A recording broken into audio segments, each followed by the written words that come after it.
I was a 10 before, but like with the beard and the cut, oh my goodness. Oh my goodness. It's a great Monday. It is a great day to learn about premium, discount, and equilibrium. Great day, you hear me? Let's get to it. Let's get to it. This is a very important video and it's be very important to your learning. Trust me. This will be essential to taking a losing trade that looks good and taking a winning trade that looks okay, right?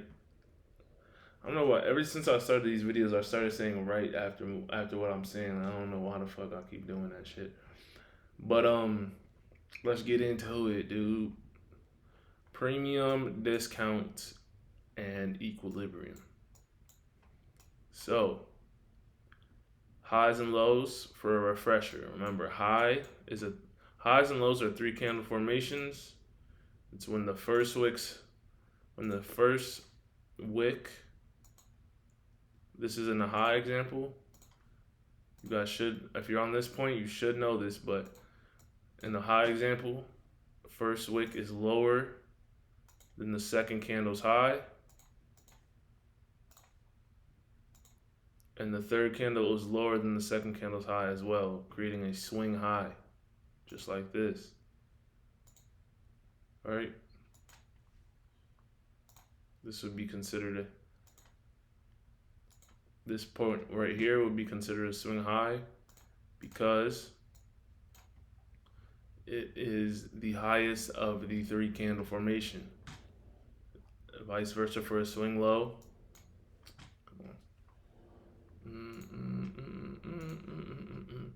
Swing low, same shit. Swing low, same thing. This would be a swing low. Let me make all these red. 3 candle formation. Don't forget that 3 candle formation.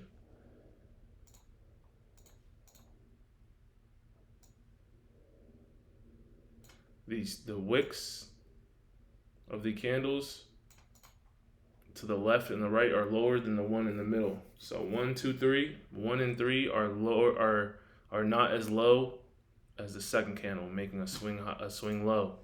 So this would be the swing low right here. That should make sense. Okay, now let's look at an example on the chart. Swing high right here. You call it high. You don't have to call it a swing high, just a high. Because you see 1, 2, 3. The middle candle is the highest of the point, making it a high. Same right here. 1, 2, 3. Middle candle has the highest point, making it a swing high. Okay. Now let's talk about impulse moves and what makes a significant high and low. So what makes a significant high and low is if it created an impulse move from that high, from that low. So as you could see, this point right here is a significant high. Why is this a significant high? This high right here. Because it caused an impulse move. It caused this move down. Right? Caused this move down. So it's considered an impulse move. This big move down, because you can see this, something like this is not an impulse move because it's choppy. This is a fucking impulse move. As you can see, it just straight ran down hundreds of points, right? Because it's an impulse move. And so this is considered a significant swing high. And then where would the swing low be in this whole price range, right? From starting from here, where would the swing low be? It would be here. Even though I'm sure you're thinking like this is choppy, it created this move up. This is still a decent move. This is still a decent move right here. And it was never swept. This low was never swept. So it's a significant low for the time being, right? Because it created this move up and this created this move down. So these are the two impulse moves. Same as, let me go to another example. I'll go to the higher time frame. Let me go to the hourly.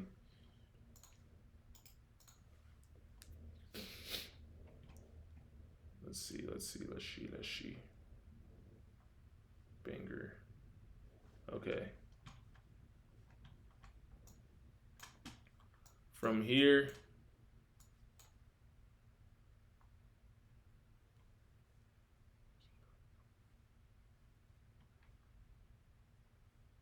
where's the, in this price range right here, where's the swing high that created the impulse move versus the swing low?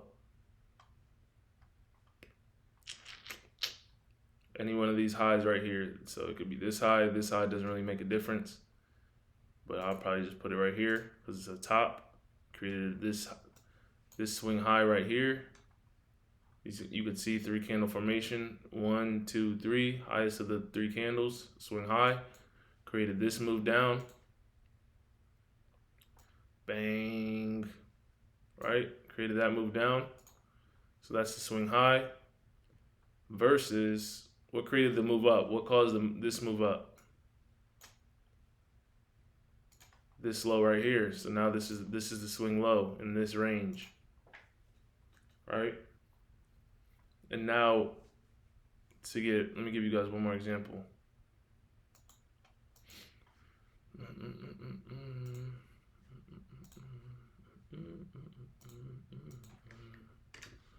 Okay, 15 minutes.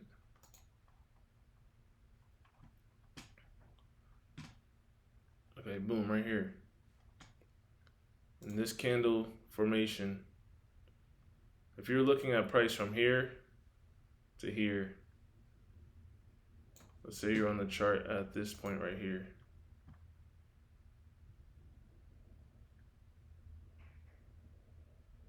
Let's say you're right here.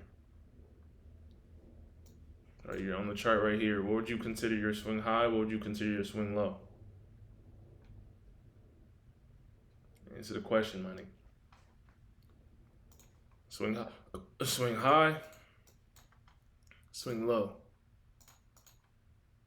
This low right here created this move up, making a significant swing high, and this would be your swing. I don't know why. This is the swing low. Sorry about that. This swing low creating the move up. This is the swing high, causing this move down. Right? Okay, that should make sense. Now that you guys understand swing high, swing low. Remember, 3 candle formation, cause an impulse move down, cause an impulse move up. Either vice versa, it could be either way. But, okay, now that you guys get that, now when we have a range like that, right? When we see 2 clear ranges,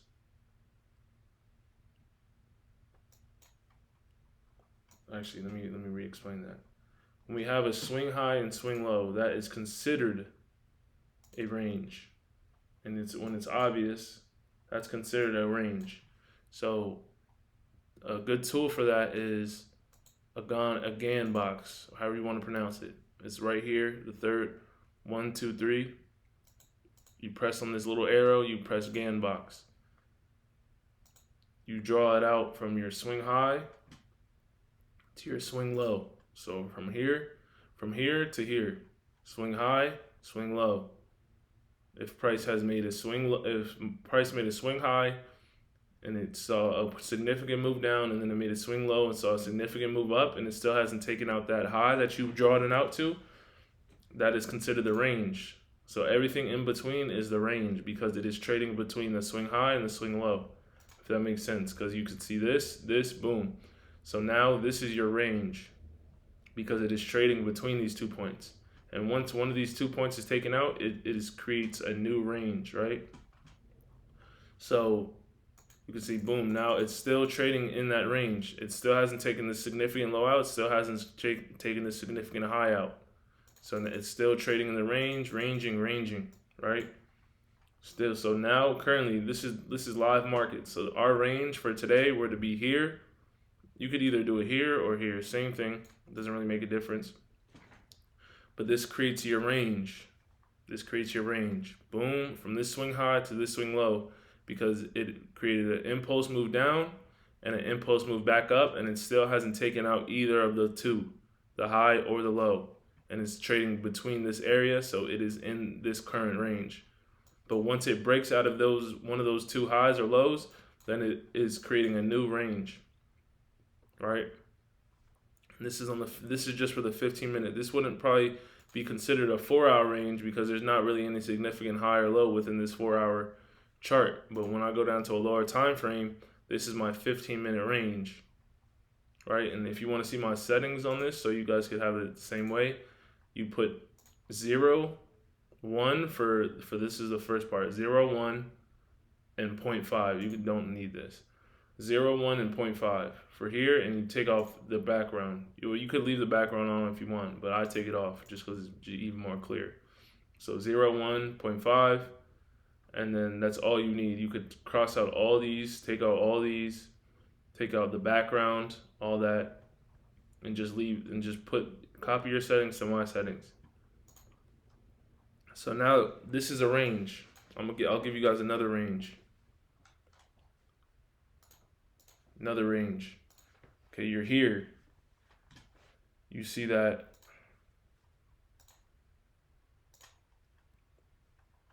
price created a swing high, gave you an impulse move down, significant candles going down, and then it gave you a swing low, and it gave you these significant candles going up, and it's still in this range, so it's trading within this range. So now your range would be from this swing high to this swing low, and as long as it's in this range without taking any of these highs out, you're in a range. You're in between these 2 points, so you're trading in a range. And so now ranging.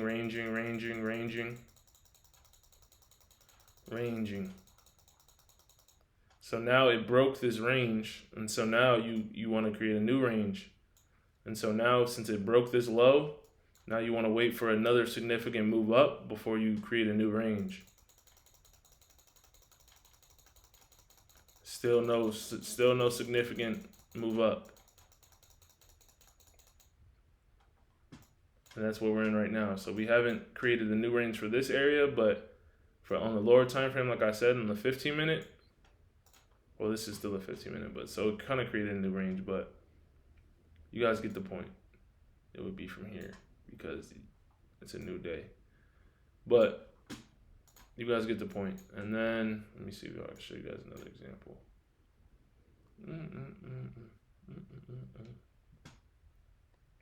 Okay, this is perfect.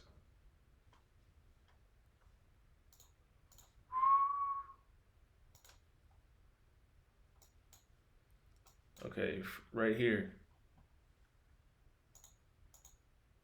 Boom. So you see it created this swing high up here because this significant impulse moved down. And then, actually this would be it right here. Let me go back a little bit more.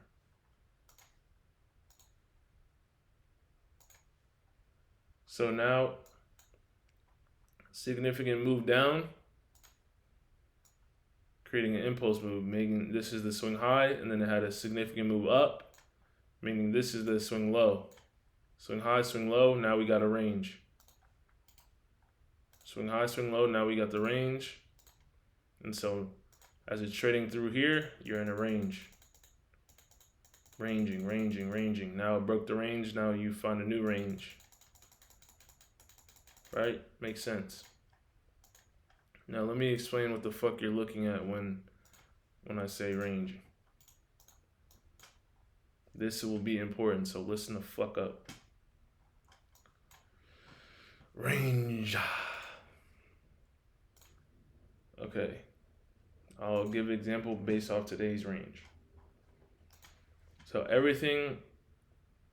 So we have a. All right. Let me slow down. We have this green line, 0.5. 0.5 is called equilibrium. 0.5 is called equilibrium. So exactly in the middle of the swing high and the swing low is called equilibrium. Yo, why does that nigga say every time he types some shit out, he types it wrong? The nigga must be retarded or something. But so we have equilibrium, right? 50%. So that setting that I gave to you guys, this is called equilibrium, the 0.5. This is the equal middle point of the range. Everything above that is, so the green part. Everything above the green line is called premium. Premium. Everything above the green line is premium. So everything up here in this area right here is considered a premium.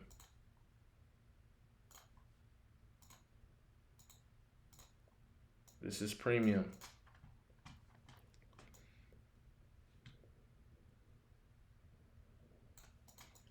Everything below it, everything below this line is considered a discount.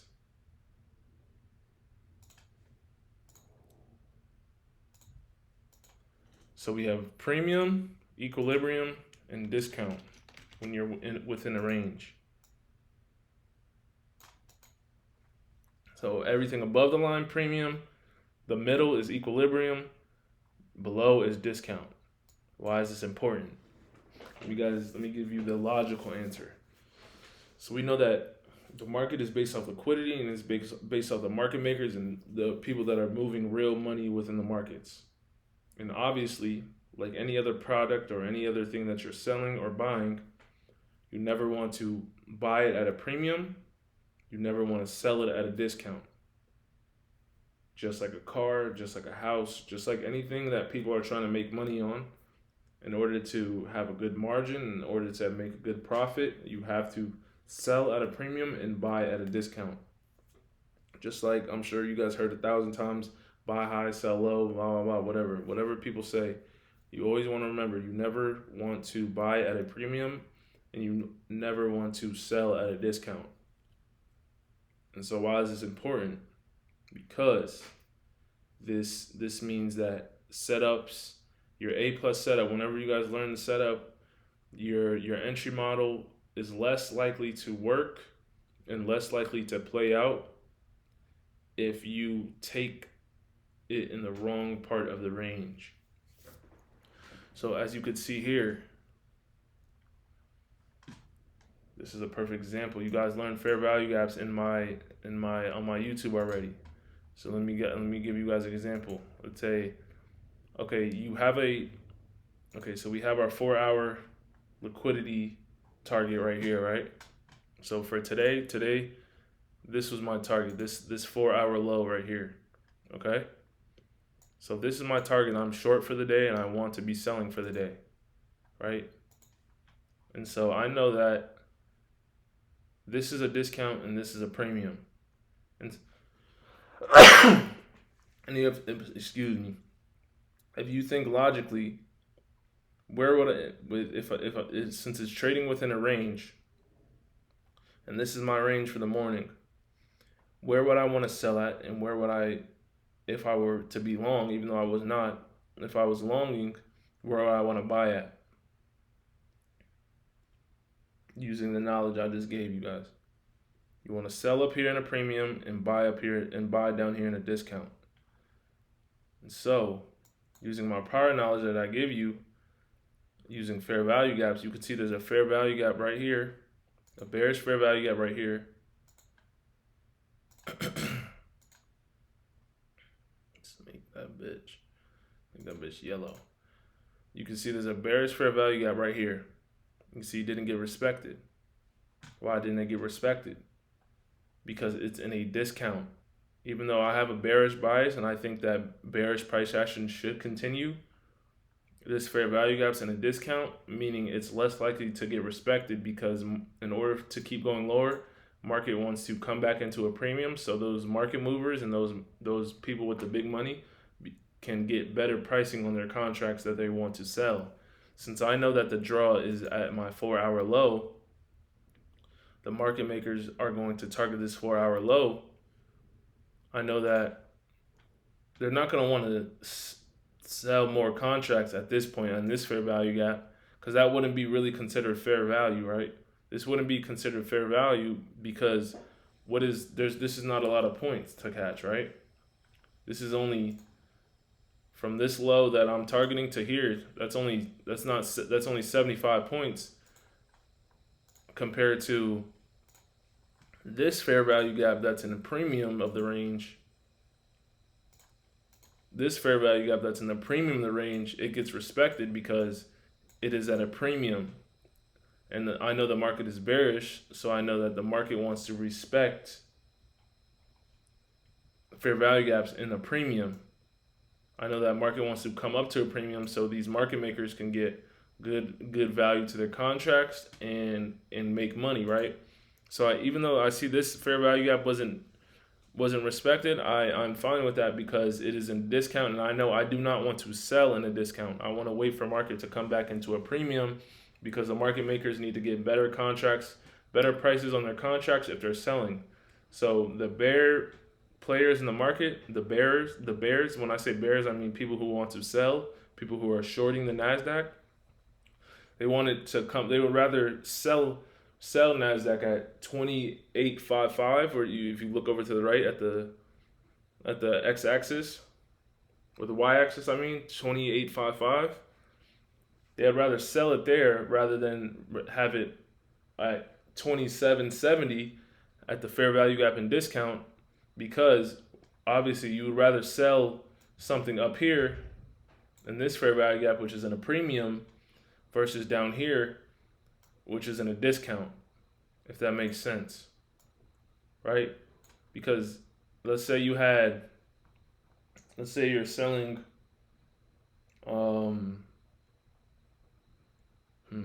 some AirPods.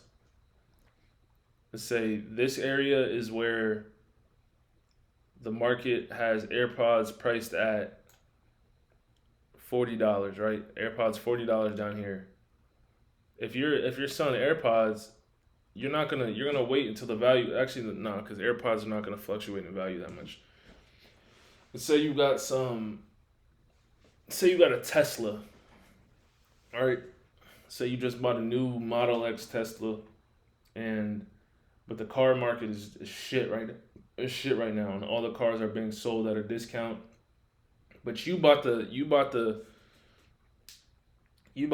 the Tesla at 20K, right? You bought the Tesla at 20K.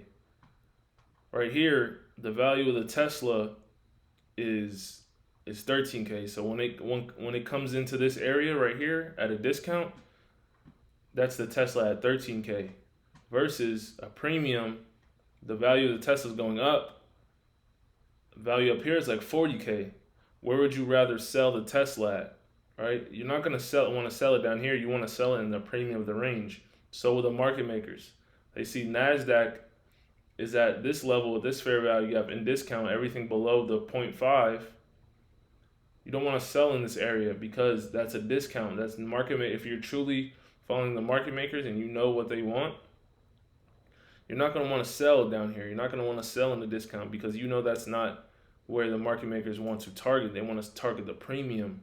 As you can see, price came up, respected the fair value gap in premium because the market makers got their contracts filled, and it gave you a move to the downside from the premium. It respected the premium level. So that's why it's so important, because your setup won't work in the discount. It will work sometimes, but it's not as high probabilities.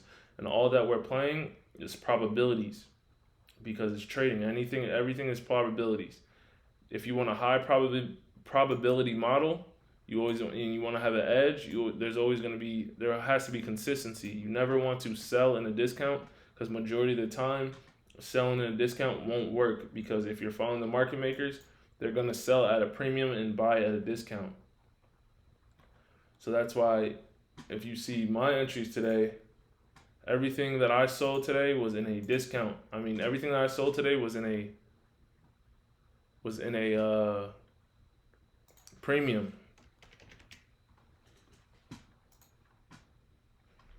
Right? Oh fuck, I just marked this chart. Let me show you guys my entries today.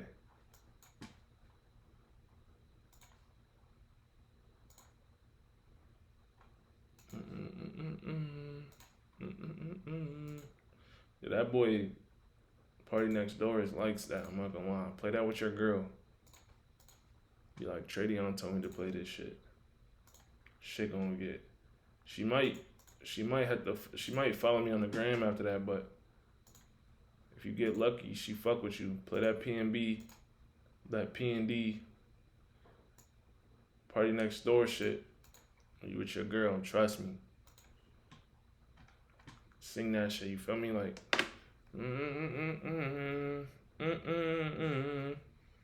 that shit hard. Where'd that shit go? I was just playing that shit.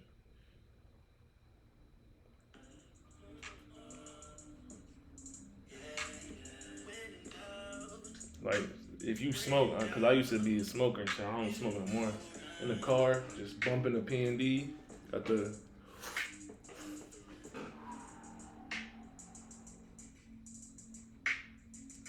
She just, yeah, you feel me? But anyways, let's lock back in. So you can see every play I took today was in a premium. It all came back to at least equilibrium premium level in order to get in the market. You can see I sold 5 right here, right at basically equilibrium, a little below equilibrium, but basically premium. Sold here and I sold here at this area, all at basically a premium of the range. Never selling below this area because your targets will not get hit. Right? As you can see, price came back up into premium, respected the premium area, came back down. Like even if you were just buying, even if you were buying below premium and selling above, like if you bought, today, it's a perfect example today. If you bought anywhere in premium, in discount and waited for price to go into premium, you would have made money. If you strictly just off of using premium and discount. Like let's say I randomly bought here, even though you shouldn't do this is because it's not always gonna work. But let's say I randomly bought let's say I randomly bought 10 contracts here. Since I know premium discount and I know it eventually is going to want to go up to premium, I'm going to make money if I wait. Because even if I was selling as soon as it got to premium, because I'm gonna make money. Look, premium, boom. Now let's say I sold. Okay, I'm out that trade area. Let's say I sold another right when it got back up to premium. I'm gonna face some drawdown, but if I just waited for it to just reach into premium, discount a little bit, I would have made money. Boom. I could buy again. Premium. I'm gonna face some drawdown, but if I just wait for it to go back up into premium, I would have made money. Because premium and discount are always gonna be a significant level. Look, like I could really, like I'm gonna wait for it to get even higher in the premium. I could even buy right here, even more. I'm gonna face some drawdown because I'm not being accurate about it. But if I wait for it to go back in the premium, I'm still gonna make money, right? Still hasn't broke the range, mind you. It's still in premium. It's still in discount. It's still in range because it hasn't broke that swing low that I marked out. So I'm still in the range. So I could keep my stop loss at that swing low. Still in the range. Now it's back up into a premium. And now I could sell there, right? You could make money either way, but that's not an entry model, but it gives you an idea how significant premium and discount is if you play ranges. Right? Should make sense. Rewatch this video a couple times if it doesn't make sense. Hopefully that was good. Any questions? Discord, you can hit me up. I'm answering everybody's questions whenever they ask. Hit me up. Text me, DM me, any questions. Here to help you guys again. Alright, I'm gonna see y'all niggas. I got class in like 45 minutes.